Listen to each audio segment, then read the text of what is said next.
Welcome to समर्पण classes. देखिए CSET 2019 में आया हुआ ये क्वेश्चन है और नंबर सिस्टम से रिलेटेड ये क्वेश्चन है। तो क्वेश्चन है a digit 8 digit number 4252746 B leaves remainder 0 when divided by 3. How many values of B are possible? Option है 2, 3, 4 और 6। तो 8 डिजिट का कोई नंबर है हमारे पास 4252746B। तो अगर हम इसको 3 से डिवाइड देते हैं तो कुछ भी शेषफल नहीं बचता है। तो ऐसी कितनी वैल्यूज पॉसिबल हैं B की जो कि कंप्लीटली 3 से डिवाइड जाए।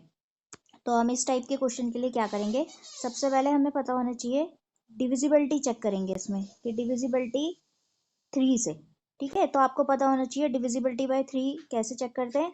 अगर सम ऑफ द डिजिट अगर पूरी तरह से डिविजिबल हो या फिर मल्टीपल हो उसका किसका 3 का, तो वो पूरी तरह से 3 से डिविजिबल होता है। तो सम ऑफ द डिजिट डिविजिबल या फिर उसका मल्टीपल हो 3 का, तो वो पूरी की पूरा जो नंबर होगा वो भी 3 से डिविजिबल होगा। जैसे कि एक छोटा सा जैसे हम चेक करें 81 है ना, तो 8 + 1 9। तो क्योंकि ये 3 का मल्टीपल या फिर 3 से पूरी तरह से डिविजिबल है, तो ये क्या होगा 3 से कम्प्लीटली 81 भी डिविजिबल होगा। तो इसी तरह ये कॉन्सेप्ट यहाँ पे लगाएंगे तो हमको नंबर दिया है 4252746 और B। ठीक है, तो इन सबको जोड़ देंगे। सबसे पहले जो नंबर्स है ना उनको जोड़ दीजिए। तो कितना हो गया 7 और 7 14 और ये कितना हो गया 620 और ये 30। तो कितना आ गया सबको जोड़ करके 30 + B। अब ये B की ऐसी वैल्यूज, और सबसे पहले वो 8 डिजिट नंबर है, तो 8 डिजिट नंबर है दैट मीन्स यहाँ पे क्या आएगी सिंगल डिजिट आएगी, सिंगल डिजिट। तो सिंगल डिजिट भी ऐसी आनी चाहिए कि ये कंप्लीट अगर हम ऐड करें तो वो 3 से डिविजिबल होना चाहिए। तो कौन कौन सी पॉसिबिलिटी हो सकती है, सबसे पहला तो 0 हो गया, उसके बाद 3, उसके बाद 6 एंड फिर 9। ठीक है, तो ये 3 से डिविजिबल होंगे।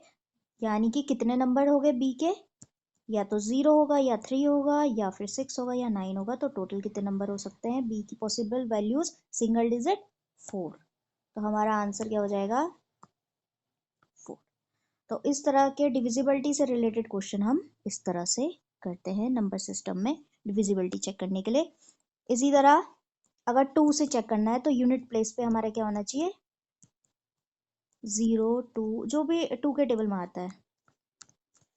ठीक है, 0 2 4 6 8। 3 से चेक करना है तो एडिशन, जो भी हमें नंबर दिया होगा उसका एडिशन 3 से डिविजिबल होना चाहिए। 5 से चेक करेंगे तो यूनिट प्लेस पे 0 या 5 होना चाहिए। और फिर 11 से अगर हमें चेक करना है तो 11 के लिए क्या होता है, जैसे हमें कोई भी नंबर दिया होगा, मान लिया ऐसे कोई नंबर दिया है, तो इसकी जो कौन से वाले नंबर होते हैं ऑड नंबर और इवन नंबर।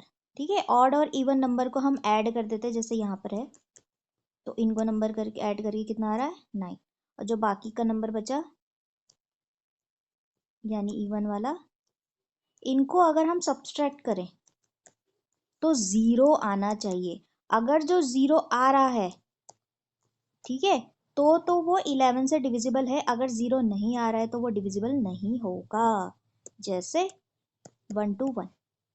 ठीक है, तो 1 to 1 को चेक करते हैं तो 1 1, तो ऑड नंबर पे ऑड प्लेस पे जो है 1 + 1 2 और बाकी का जो बचा हमारा 2, तो दोनों को सब्ट्रैक्ट कर दो 2 - 2 0। तो यानी कि ये पूरा नंबर 11 से डिविजिबल होगा। तो इस तरह से डिविजिबिलिटी से रिलेटेड नंबर सिस्टम में चेक करने के लिए आता है। तो आप ध्यान रखेंगे तो हमारा इस वाले क्वेश्चन का नंबर आंसर हो जाएगा हमारा 4।